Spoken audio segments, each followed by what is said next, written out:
রমাদানের শেষ দশকের বেজর রাত্রিগুলোতে তোমরা কদর তালাশ করো, তাহলে এই কদর সুনিশ্চিতভাবে তোমরা পাবে। রাসূলুল্লাহ সাল্লাল্লাহু আলাইহি ওয়াসাল্লাম কদরের রাতগুলোতে কি কি ইবাদত করতেন? বিশেষভাবে 5টা কাজ রাসূল সাল্লাল্লাহু আলাইহি ওয়াসাল্লাম এই কদরের রাতে করতেন। 1 নম্বর কাজ হচ্ছে তিনি সারা রাত জেগে ইবাদত করতেন এবং পরিবারের লোকদেরকে ঘুমোতে দিতেন না, উঠিয়ে দিতেন।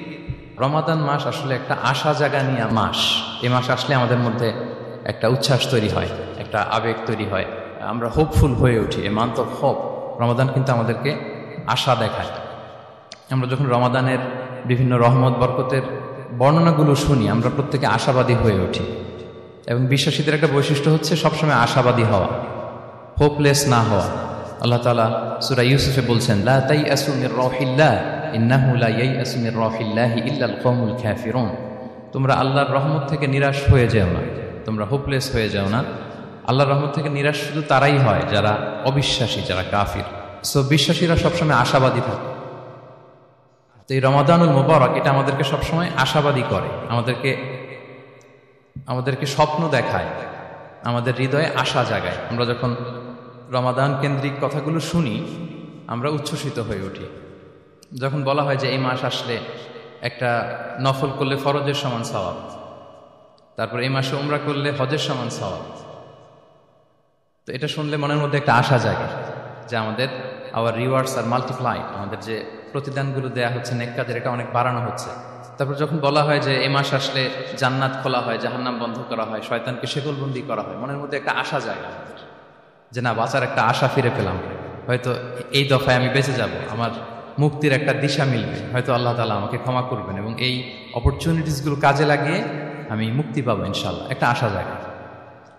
এরপর যখন আমরা শুনি যে প্রতি রাতে একজন ফেরেশতা ডাকতে থাকে, ইয়া বাগিয়াল খাইরি আকবিল ইয়া বাগিয়াশ শাররি আকসির, হে কল্যাণের পথের যাত্রী প্রসিড, আরো সামনে যাও, আরো নেক কাজ করতে থাকো। হে অকল্যাণের পথের যাত্রী স্টপ, ক্ষান্ত হও, অনেক হয়েছে, আর না, এবার থাম।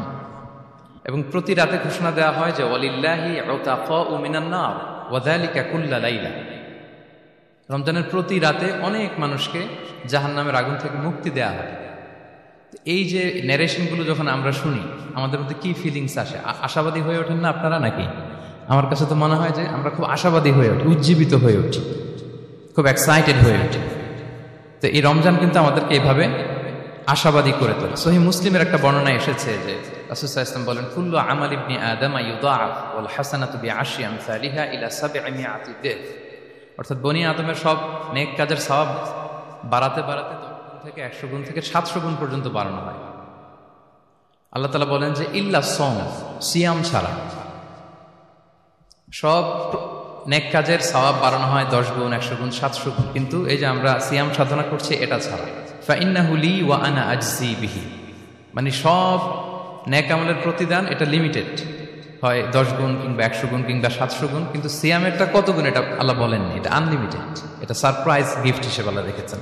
আল্লাহ বলেন ফাইন্নাহু লি ওয়া আনা আজজি বিহি, কেননা সিয়াম আমার জন্য সাধন করা হয়, এর প্রতিদান আমি নিজে দেব। কি দেব এটা উল্লেখ করা হয়নি, সব নেক আমলের সওয়াবের কথা উল্লেখ করা হয়েছে, 10 গুণ, 100 গুণ, 700 গুণ, এটা পাবা ওইটা পাবা, কিন্তু ইল্লা সওম, সিয়াম ছাড়া। ফাইন্নাহু লি, কেননা এটা আমার জন্য রাখা হয়, ওয়া আনা আজজি বিহি, এর প্রতিদান আমি দেব। কি দেব আল্লাহ বলেননি, এটা যে কত বিশাল হবে, সুমহান হবে, অকল্পনীয় হবে, এটা আল্লাহ তাআলা বলেননি, সারপ্রাইজ গিফট হিসেবে রেখে দিয়েছেন। এই হাদিসের এই শেষাংশের টেক্সটটাকে একটু অন্যভাবে পড়া যায় যে ওয়া আনা উজজা বিহি, আনা আজজি বিহি মানে আমি এর প্রতিদান দেব। আবার এভাবেও পড়া যায় যে ওয়া আনা উজজা বিহি, মানে আমি নিজেই হব রোজার প্রতিদান। সব কাজ করে তারা এটা পাবে, এই নিয়ামত পাবে, জান্নাত পাবে, কিন্তু রোজার মাধ্যমে তারা আমাকে পাবে, যেহেতু আমার জন্য রাখা হয় তারা আমাকে পাবে। এবং জান্নাতের সবচাইতে বড় নিয়ামত কিন্তু এটা। এবং জান্নাতে এমন পরিবেশও ঘটবে যে আল্লাহ তাআলা জিজ্ঞেস করবেন, হে জান্নাতীরা, কোরআনে যত নিয়ামতের কথা বলা হয়েছিল তোমরা কি সব বুঝে পেয়েছো? সবাই বলবে হ্যাঁ আমরা সব বুঝে পেয়েছি। একজন দাঁড়িয়ে বলবে যে আল্লাহ একটা জিনিস পাইনি, সেটা হচ্ছে আপনাকে পাইনি, আপনার সৌন্দর্য আমরা এখনো দেখিনি। আল্লাহু আকবার। তো সে জান্নাতে সবচাইতে আনন্দ ঘন মুহূর্ত হবে যখন আমরা সরাসরি আল্লাহ তাআলাকে দেখব, এবং এটা রোজার প্রতিদান হিসেবে আল্লাহ সারপ্রাইজ গিফট হিসেবে রেখে দিয়েছেন। সুবহানাল্লাহ। এই বর্ণনাগুলো শুনলে আপনাদের কেমন লাগে বলেন? একটা আশা জাগে মনের ভিতরে, কি বলেন? It gives us hope, it makes us hopeful. তাহলে রমাদান আমাদেরকে আশাবাদী করে। এরপর রাসূল সাল্লাল্লাহু আলাইহি ওয়াসাল্লাম বলেছেন রোজার জন্য দুইটা খুশি রোজাদারদের জন্য, লিসাইমি ফারহাতুন ইনদা ফিতরি, একটা খুশি যখন সে ইফতার করে, যখন সে ইফতার করে এটা একটা আনন্দ, আসলে কিন্তু অনেক আনন্দ। পৃথিবীর কোনো খাবার দাবারের সাথে ইফতারের তুলনা হয় না। অন্যান্য খাবারের মধ্যে নিয়ে আসা হচ্ছে, আমি সালাদ বানাচ্ছি আবার একটু করে খেয়ে ফেলতেছি, আমি একটা কিছু রান্না করতেছি একটু ট্রাই করতেছি, কিন্তু ইফতারের অ্যারেঞ্জমেন্টটা আলাদা, কেউ ট্রাই করতে পারতেছে না, শুধু আনা হচ্ছে, টেবিলে সাজানো হচ্ছে, রাখা হচ্ছে, দোয়া হচ্ছে, বারবার ঘরের দিকে তাকানো হচ্ছে কখন সেই মুহূর্তটা আসবে, আসা মাত্রই বিসমিল্লাহ বলে আমরা মুখে দেই। তো এটার আনন্দটাই আলাদা।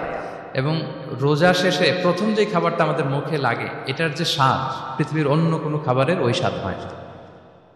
অন্য সময় তো আমরা খেজুর খাই, কিন্তু ইফতারের সময় প্রথম যে খেজুরটা আমরা খাই এটার একটা অন্যরকম তৃপ্তি না?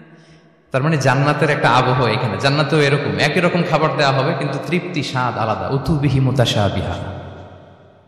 দুনিয়াতে যে আমি ওয়াটারমেলন খাচ্ছি, জান্নাতেও নাকি এটাই দেয়া হবে। তো মানুষ প্রশ্ন করবে যে আল্লাহ এটা তো আমরা খেয়েছি, এটা কেন? আল্লাহ বলে এটা খেয়ে দেখো, এটা ওই রকম না, এটার তৃপ্তি আলাদা, এটার স্বাদ আলাদা।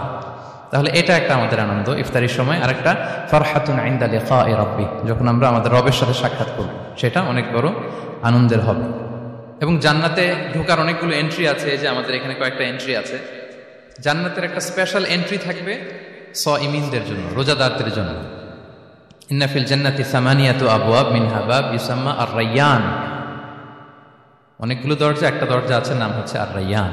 লা ইয়াদখুলুহু ইল্লা সাইমুন, রোজাদাররা ছাড়া কেউ এই রায়্যান দিয়ে ঢোকার পারমিশন পাবে না। মান দাখালাহু লাম ইয়াযমা আবাদা, একবার যে সেখান দিয়ে ঢুকবে চিরকালের জন্য তার গলা থেকে তৃষ্ণা মিটে যাবে। কি আপনারা কি একটু হোপফুল হতে পারছেন নাকি? আশাবাদী হতে পেরেছেন সবাই? তাহলে Ramadan is the month of hope. Ramadan আমাদেরকে আশাবাদী করে।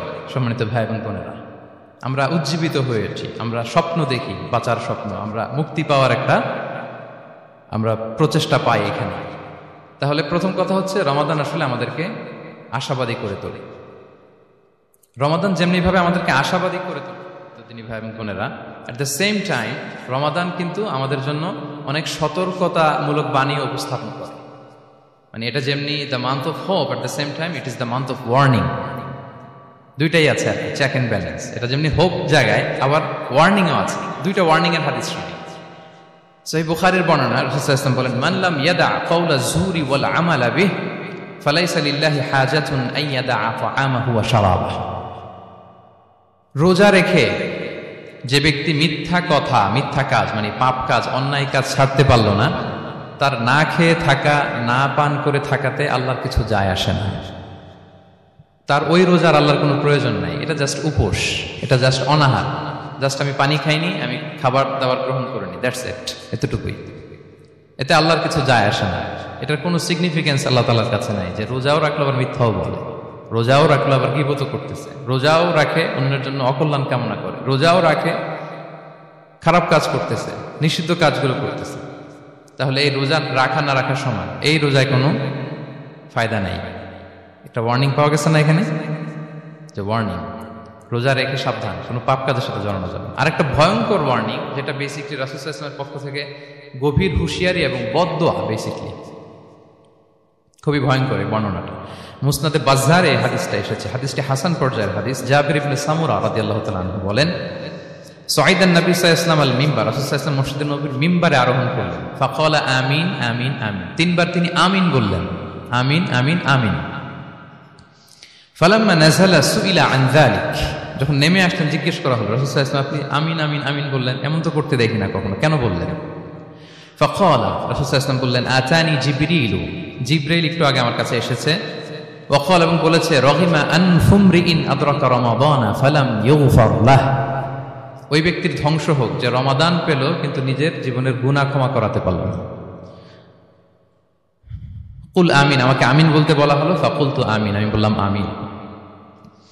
রহিমা আনফুমরিইন যুকিরতা ইনদাহু ফালাম ইউসাল্লি আলাইহি, যার সামনে হে নবী আপনার নাম উচ্চারণ করা হলো কিন্তু সে আপনার উপর দুরূদ পড়ল না, তার ধ্বংস। আমি বললাম আমিন।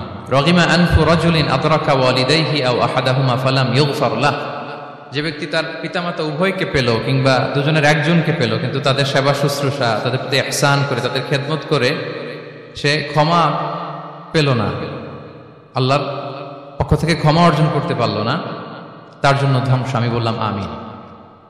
সম্মানিত সুধী, রাসূল সাল্লাল্লাহু আলাইহি ওয়াসাল্লামের পক্ষ থেকে বদদোয়া, হুঁশিয়ারি এবং তাদের ধ্বংসের জন্য রাসূল সাল্লাল্লাহু আলাইহি ওয়াসাল্লাম আমিন বলেছেন। কে আমিন বলেছেন বলেন তো সবাই? কে বলেছেন? স্বয়ং রাসূলুল্লাহ সাল্লাল্লাহু আলাইহি ওয়াসাল্লাম বলেছেন আমিন। রগিমা আনফু ইমরিইন আদরাকা রমাদানা ফালাম ইগফার লাহ। ওই ব্যক্তির ধ্বংস যে রমাদান পেল কিন্তু নিজের গুনাহ ক্ষমা করাতে পারল না। এবার কি একটু ভয় লাগতেছে? এতক্ষণ তো খুব হোপফুল ছিলাম আমরা, এখন কেমন মনে হচ্ছে আপনাদের বলেন? রমাদান পেলাম কিন্তু মুক্তি নিশ্চিত করতে পারলাম না, ক্ষমাপ্রাপ্ত বান্দাদের যে লিস্ট ওখানে নিজের নাম তুলতে পারলাম না, তাদের জন্য ধ্বংস। এবং এই বদদোয়া করে স্বয়ং রাসূলুল্লাহ সাল্লাল্লাহু আলাইহি ওয়াসাল্লাম বলেছেন আমিন। তো এই দোয়া তো সুনিশ্চিতভাবে আল্লাহ তাআলার কাছে কবুল। এই ব্যাপারটা কিন্তু খুবই ভয়ঙ্কর। It's a reminder for me and for all of you. আমরা যেন আমাদের প্রত্যেক কাজের মধ্য দিয়ে রমাদানে এটা ভাবি যে আমি ক্ষমাপ্রাপ্ত বান্দাদের অন্তর্ভুক্ত হতে পারলাম কিনা। এই রমাদানে ইবাদতের মধ্য দিয়ে আমি আল্লাহর ক্ষমা, মুক্তি, জাহান্নাম থেকে মুক্তি নিশ্চিত করতে পারলাম কিনা, এটা কিন্তু আমাদেরকে বারবার খেয়াল রাখতে হবে। তাই রমাদান যেমনি আমাদেরকে হোপফুল বানায়, আশা দেখায়, সম্ভাবনার মাস, আশা জাগানিয়া মাস, at the same time this is the month of warning. এটা কিন্তু সতর্কতার মাস, সতর্কতা বাণী প্রদান করেছেন বিষ্ণু ইসলাম। রমাদান পেয়ে যারা ক্ষমা পেল না তাদের জন্য ধ্বংস। আল্লাহ তাআলা যেন আমাদেরকে ওই কাতারে না ফেলে। আল্লাহুম্মা জাআলনা মিন উতাকাইকা মিনান নার ফি শাহরি রমাদান, আল্লাহুম্মা আমিন। যারা ক্ষমাপ্রাপ্ত বান্দা হবে তাদের অন্তর্ভুক্ত হতে পারে, আল্লাহ তুমি কবুল করো। আমরা সবাই পড়ি আমিন। পাশাপাশি সম্মানিত সুধী, আমাদের মুহতারাম ইউসুফ স্যার খুব সুন্দর করে, খুব সংক্ষেপে তাকওয়ার ব্যাপারে বলছিলেন। আসলে এই রমাদানে আমাদের সব ইবাদতের মধ্য দিয়ে এটা আমাদেরকে খেয়াল করতে হবে যে আমাদের রোজার মূল উদ্দেশ্যটা হাসিল হচ্ছে কিনা, দ্য প্রাইম অবজেক্টিভ, যেটা আল্লাহ আয়াতের শেষাংশে বলেছেন লাআল্লাকুম তাত্তাকুন, যাতে করে তোমরা আল্লাহ সচেতন হতে পারো, গড কনশাস হতে পারো। এটা হচ্ছে দ্য প্রাইম অবজেক্টিভ অফ সিয়াম। অনেকে বলে যে রোজার মূল উদ্দেশ্য হচ্ছে না খেয়ে থাকা, মানে ক্ষুধার যন্ত্রণা উপলব্ধি করা। No, it's not the prime objective of সিয়াম। অনেকে মনে করে যে গরিবদের কেমন কষ্ট হচ্ছে এটা উপলব্ধি করা হচ্ছে রোজার মূল উদ্দেশ্য। এরকম অনেক উদ্দেশ্যের কথা বলে, এগুলো একটাও কিন্তু রোজার প্রাইম অবজেক্টিভ না। প্রাইম অবজেক্টিভ আল্লাহ তাআলা বলে দিয়েছেন লাআল্লাকুম তাত্তাকুন, মানে যাতে করে তোমরা আল্লাহ ভীরু হতে পারো। সো আমাদের সিয়াম, কিয়াম, আমাদের সমস্ত প্রচেষ্টার মধ্য দিয়ে এই লাআল্লাকুম তাত্তাকুন অ্যাচিভ হচ্ছে কিনা এটা আমাদের খেয়াল করতে হবে। যদি অ্যাচিভ হয়, so we are on the right track, তাহলে আমরা রাইট ট্র্যাকে আছে। আর যদি দেখেন যে না, এই লাআল্লাকুম তাত্তাকুন এ সামথিং, মানে এখানে কোনো একটা সমস্যা হয়ে যাচ্ছে, লাআল্লাকুম তাত্তাকুন এই যে প্রাইম অবজেক্টিভটা এটা হচ্ছে না, আমার আল্লাহ সচেতনতা আসতেছে না, মানে Allah is watching me, to enhance the sense that he is watching us. এই সেন্সটা নিজেদের মধ্যে ডেভেলপ করা যে কেউ না দেখলেও আল্লাহ কিন্তু দেখে। এই চিন্তাটা, এই সেন্সটা যদি আমাদের মধ্যে ডেভেলপ করে প্রতিনিয়ত আমাদের প্রত্যেকটা কাজের মধ্য দিয়ে, তাহলে এভরিথিং ইজ ফাইন। আর যদি মনে হয় যে না লাআল্লাকুম তাত্তাকুন অ্যাচিভ হচ্ছে না, তাহলে আমাদেরকে একটু রিভাইজ করতে হবে। 17টা রমাদান আমরা কাটিয়েছি, আমাদের যদি লাআল্লাকুম তাত্তাকুন অ্যাচিভ না হয়, আল্লাহর ভয়, আল্লাহর সচেতনতা, তাহলে আমাদেরকে নতুন করে আবার ভাবতে হবে প্রিয় সুধী। এবং এই সিয়াম আমাদেরকে সংযমী বানায়, সংযত বানায়, মানে আমরা যেন আমাদের ডিজায়ারের উপর কন্ট্রোল করতে পারি, এটা আমাদেরকে শিখায়, যেটা বছরের অন্য মাসে হয় না। অন্যান্য মাসগুলোতে আমাদের প্রবৃত্তি আমাদের উপর জিতে, আর এই রমাদানে আমরা প্রবৃত্তির উপরে জিতি। We control on our desire. অন্য মাসে আমরা খেতে মনে চায় খাই, পান করতে মনে চায় পান করি, বিবাহিতরা ফিজিক্যাল ইন্টিমেসিতে যেতে চাইলে যেতে পারে, কিন্তু রমাদানে দিনের বেলা খেতে চাচ্ছি, খাওয়া যায় না। পান করতে মনে চায়, খুবই তৃষ্ণার্ত, নো, করা যাবে না। হালাল পন্থায় বৈধভাবে দিনের বেলা বিবাহিতরা কোনো ইন্টিমেসিতে যেতে পারবে না। তাহলে আমরা প্রবৃত্তির উপর কন্ট্রোল করতে শিখি। সারা বছর প্রবৃত্তি, ডিজায়ার, এটা আমাদের উপর কন্ট্রোল করে, আমাদের উপর জিতে। আর রমাদানে আমরা প্রবৃত্তির উপর জিতে। সো এই প্রবৃত্তিকে আমরা কন্ট্রোল করতে পারতেছি কিনা এটা আমাদেরকে খেয়াল রাখতে হবে আমাদের সমস্ত কাজকর্মের মধ্য দিয়ে। পাশাপাশি এই সিয়াম আমাদেরকে মুক্ত হস্তে দান করতে শিখায়, বেশি বেশি করে চ্যারিটি করা, দান করা। এবং হাদিসে এসেছে যে রাসূল সাল্লাল্লাহু আলাইহি ওয়াসাল্লাম তিনি সবচাইতে বেশি দানশীল হয়ে উঠতেন রমাদানে।